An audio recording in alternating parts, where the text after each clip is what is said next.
I don't give a fuck. What's up, everybody? This is Winakosi of the Gava Cloud Podcast. So the topic for this week: why do Pacific Islanders protect sexual predators in their families? So this week's topic came from one of my followers who was a Pacific Islander woman who reached out to me to tell me her story that she was raped and sexually abused by her own brothers and father. At first, I was surprised that she was willing to tell me such a traumatic and personal story. But she said that the biggest problem is that there's no space or platform for Pacific Islanders to tell their stories without being ostracized by their own community. That's why she appreciates my podcast. As controversial as it is, people are given an opportunity to speak without judgment, and even if we disagree.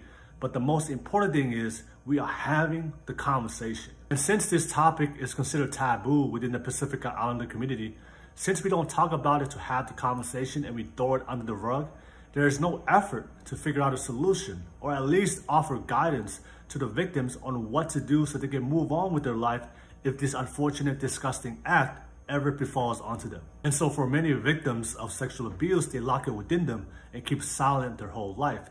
And since they haven't learned to deal with it so they can move on and heal from their traumas, it affects all areas of their life, like their mental health, their physical health, their relationships, their careers, developing the confidence to love themselves, developing the courage to improve your life, and just living a better quality of life. Also, I do want to highlight and add on to the fact that when it comes to sexual abuse, we automatically always assume and think about women.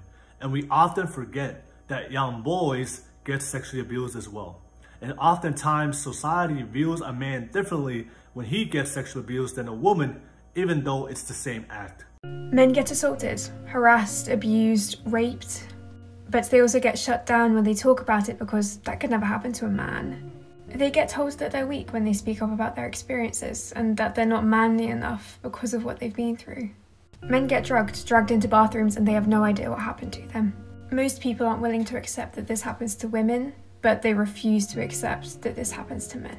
Because a man is expected to be strong by society. And that's why you often see that many women will come out with their stories, but for many men, they will take their sexual abuse to the grave.